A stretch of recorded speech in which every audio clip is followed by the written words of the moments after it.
súas vivendas.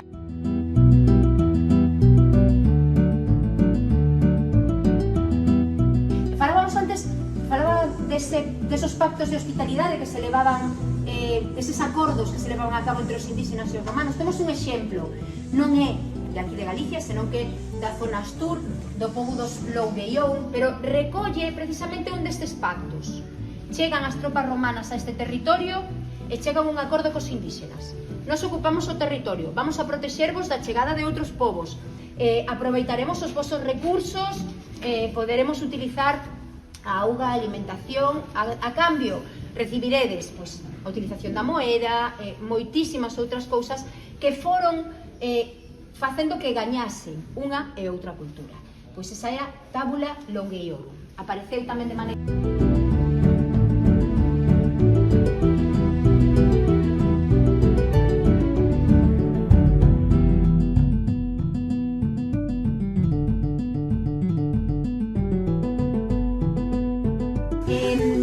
Foi o primeiro recuperado desta rúa real que vos dicía, de resto de inhumación. Recuperaron outros dous máis, casi completos, e algúns restos tamén soltos, pero esta é moi curiosa porque apareceu perfectamente tumbada sobre os restos de téula e cuberta coas teulas que aí vedes.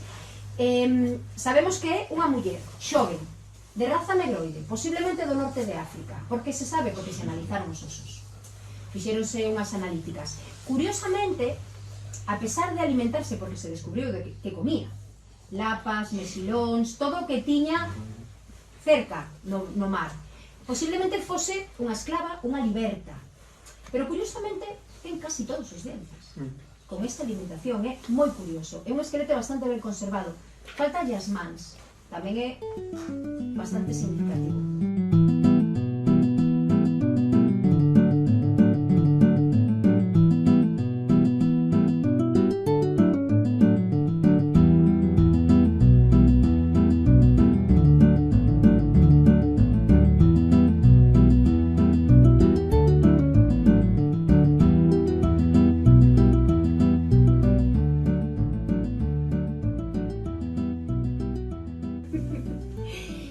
Para que vexades un poquinho como vai evolucionando o sistema de enterramento. Lóxicamente, todos estes enterramentos se marcarían, igual que hoxe, nos nosos cementerios, cunha lápida. Temos dúas modalidades. É diferente morrer na cidade e morrer na aldea. Igual que hoxe. Ti morres na cidade, normalmente vas a un nicho. Incineración, máis pequenos, colocados uns enriba de outros, pola falta de espacio. Pois o mismo sucedería na cidade da Coruña. Apareceron estas lápidas que aquí tedes, nas que se vos fixades estarían colocadas. Sen embargo, as lápidas de aldea, as lápidas de pobo, van directamente fincadas na terra sobre a tumba inteira. Inhumación, como sucede nos cementerios de pobo, de aldea, que todos conocemos. Representacións antropomorfas, representacións de estrelas, lúas, rosetóns, como estas pezas que aquí vedes. Creo que hai, en concreto, dúas, se non me equivoco, verdad? Hai unha das estelas que se traballou dous corpos, unha parte antropomorfa na parte superior e unha parte central cos elementos vexetais e astronómicos. Non sei a quen corresponde cal. Bueno, imos a empezar pola de Vilamellor, pola de Primiano, que creo que se utilizaron a parte superior e a parte inferior. Bueno, pois estas estelas, a maioría, apareceron todas, bueno, pois, en moitas delas reutilizadas en outros elementos arquitectónicos. Bueno, en este caso, vou vos ler a inscripción concreta, porque di consagrados deuses manes, que é DMS, deuses manibus, a Primiano, fillo de Vital, de 75 anos. Realmente maior, porque te de conta a esperanza de vida que tenemos aquí, que chegase aos 30, máis ou menos, así que realmente maior. Ben, lóxicamente decorado, bueno, pues, cunha profusión tremenda. Esta parte epigráfica ocupa solo a parte baixa, perde protagonismo frente ás decoracións, algo realmente chamativo neste momento, porque te den conta que estamos falando xa de, pois non sei, está un poquinho máis, século III despois de Cristo, ano 290 aproximadamente. Bueno, pois a primeira parte antropomorfa, rodeada de elementos decorativos normalmente vexetais, e aquí xa astronómicos e vexetais na segunda parte cun aspa. Así que, bueno, é unha peza a mí personalmente gustame moitísimo. Non sei, o que pasa é que aquí saquei só unha copia, saco vos, terei que darvos dúas porque fochedes dous os que traballachedes nela, non? Quen anda por aquí? Aquí, e logo sacamos outra copia.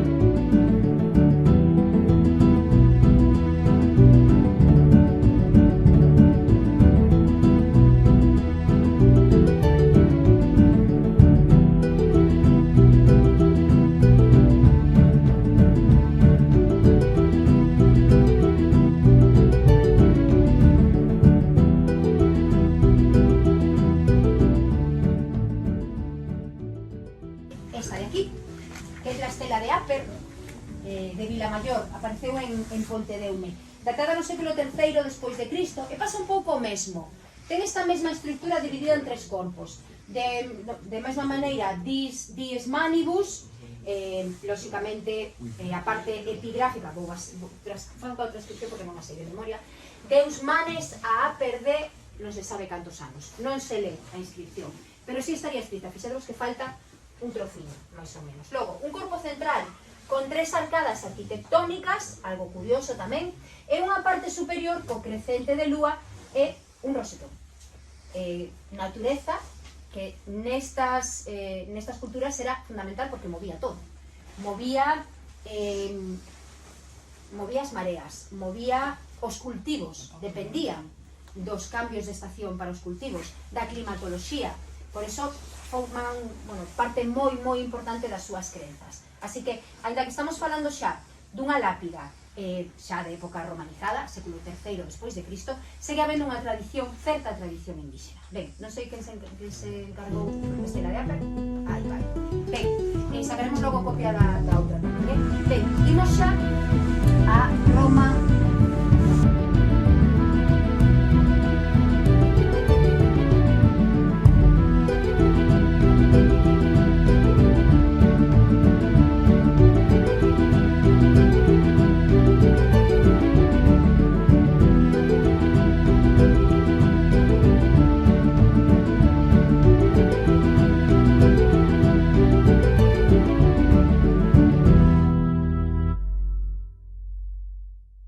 Se empieza a construir ese faro en la segunda mitad del siglo I después de Cristo.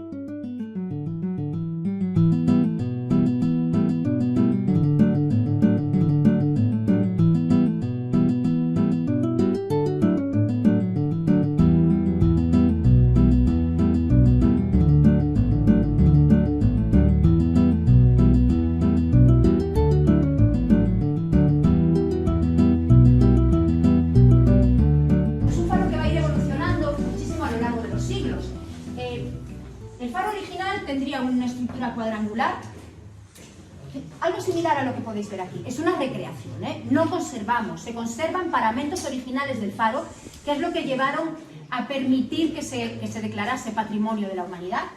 En el interior, en la estructura, en los cimientos, pero la estructura romana no se conserva, sería cuadrangular y tendría un acceso en el exterior, una rampa que permitiría subir a la parte alta de encender el facho. Bien, este faro se utiliza durante siglos, hasta que en la Edad Media se abandona, se deja de utilizar y pasa a ser una auténtica ruina, lo que se denomina el Castillo Viejo. Ahí lo tenéis. Se sigue utilizando el entorno, de hecho aparecieron muchos restos de esta época medieval, para que veáis que en la Edad Media, aunque la torre no funcionaba como tal, sí tenía ocupación. Se empieza a utilizar de nuevo en el siglo XVI, se hace una reforma importante en la torre. De hecho, se crea un acceso interior frente al exterior, pero la gran reforma llega en el 1780 y pico, si no me equivoco, en el siglo XVIII, en el que la torre coge la estructura, toma la estructura que todos conocemos actualmente. Que de hecho, esa estructura, si os fijáis, tiene un recuerdo a esa subida helicoidal en el exterior. Se colocará lógicamente ya una linterna, bueno, se seguirá encendiendo al principio manualmente, pero luego ya una linterna, bueno, que hoy en día tiene una tecnología espectacular, ¿no? Bien, pues esta torre de Hércules, todo el perímetro fue excavado y todos los cimientos. En los años 90, entre el 92 y el 94-96, las excavaciones las hizo José María Bello Dieguez y llevó a cabo todas las intervenciones de los años 2000, desde el 2000 al 2008-11, del proyecto Artavia, del Castro del Viña. Y allí se recuperaron muchísimos materiales de época romana, gran cantidad de fragmentos de cerámica de paredes finas, de terra sigillata, monedas, anillos, vidrios, muchísimos restos, de bronce dorado. Estos fragmentos que veis aquí.